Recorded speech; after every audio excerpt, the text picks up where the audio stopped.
So first you got to understand that women look for ways to disqualify you. Men look for ways to qualify women. For example, a woman will say, oh, he's cute, but his shoes are untied. A guy will say, oh, she's fat, but she has a nice smile. Two different ends. And the reason why is because women attract men a lot easier than men attract women. So we have to work on opposite ends of the spectrum. Now, when a woman is evaluating you to see if you are the type of guy that she can give the box to, she has checklists.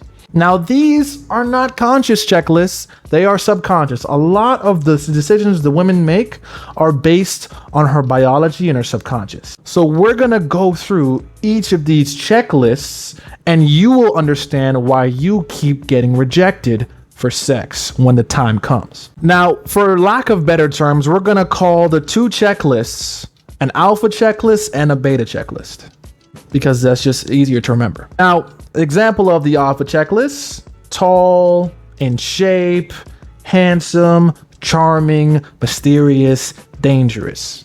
These are all alpha checklists, and she's going to be a lot more likely to sleep with you because you exhibit these traits. Now, we have the beta checklist. Is he a gentleman? Is he polite?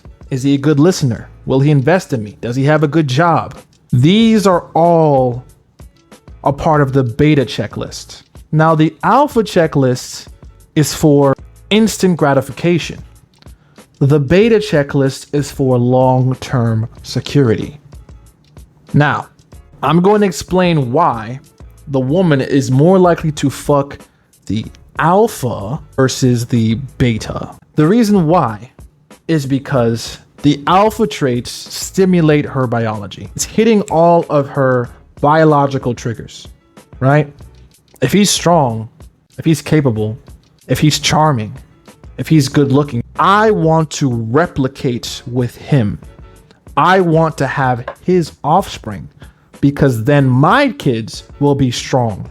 My kids will be dangerous. My kids will have a larger, much more sustainable chance of surviving.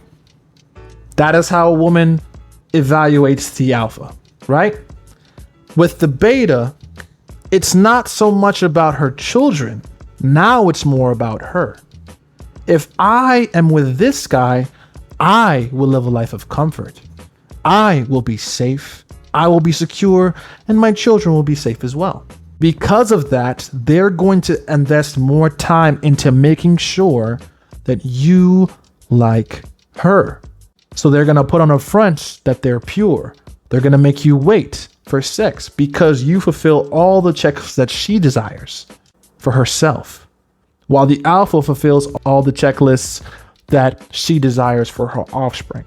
It's two different sides. Now, throughout the interaction with the woman, she's going to put your characteristics into the different checklist boxes.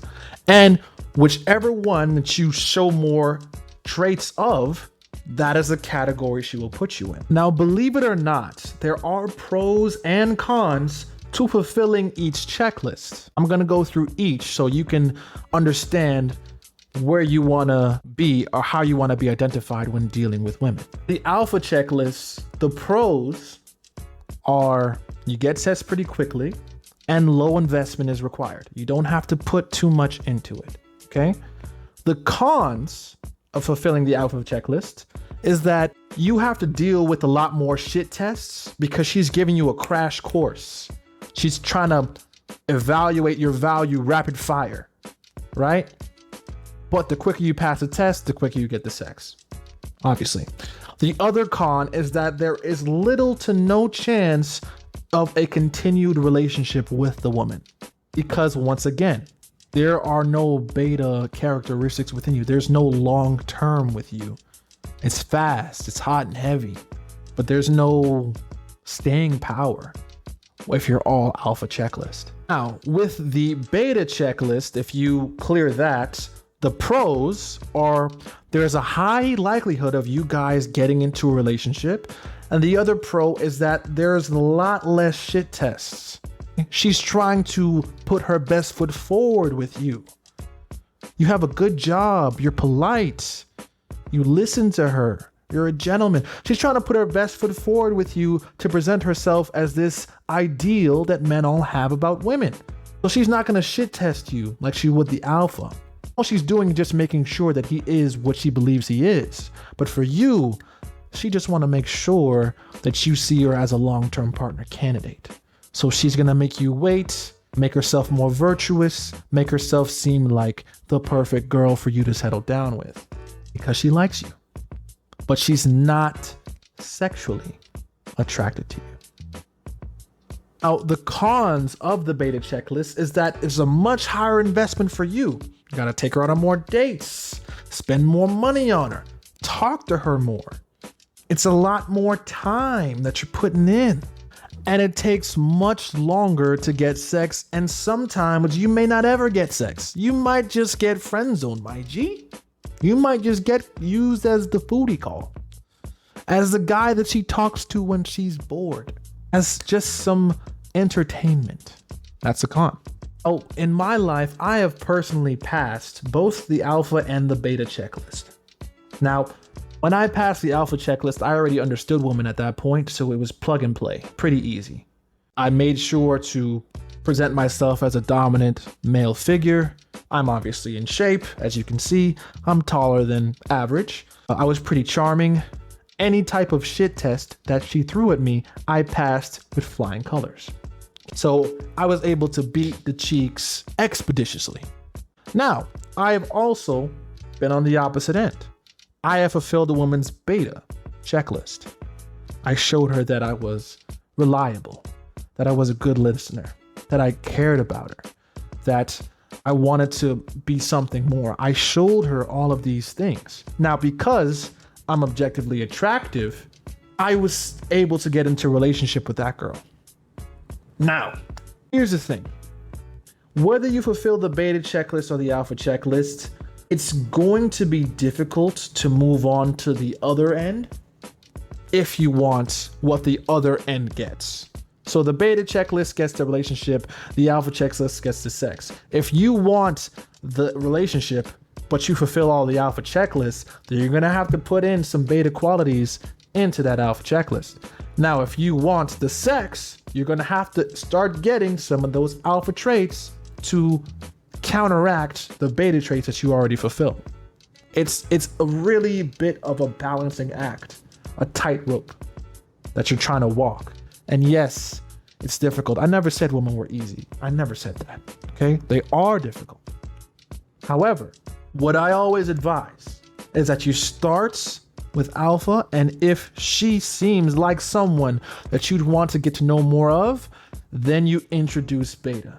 Now, just to be clear, so we understand everything, beta does not mean bad. Beta does not mean simp. Beta does not mean weak, sad virgin. No. Beta means that you fulfill long-lasting characteristics that make a woman want to be in your life for the long term. Alpha means that you exhibit short-term characteristics that make her want to fuck you right now. Neither of them are inherently bad. They're just two sides of a man that women evaluate. So it really just depends on what you want. If you want to have the best of both worlds, like I said, alpha first, beta second. If you want to invest a lot of time and energy into women, you can do beta first and then alpha second. But that's not really going to work that well, because a woman has to respect you in order to be sexually attracted to you. And oftentimes, the men who fulfill the beta checklist, they do not get respected. And that is very dangerous, because a woman that doesn't respect you should not be in your life. That's it for today, guys. Please make sure to like, comment, and subscribe. I got merch, link in description, Alpha Life Equation, purpose over pussy. If you want to be an alpha, you gotta put the purpose first, because the pussy comes later. Pun intended, motherfucker. I'm also doing one-on-one consultations, so feel free to check me out for that if you need more guidance or assistance with understanding women. If you're depressed by something that's not really clinical or chemically imbalanced, I'll be able to help you with that.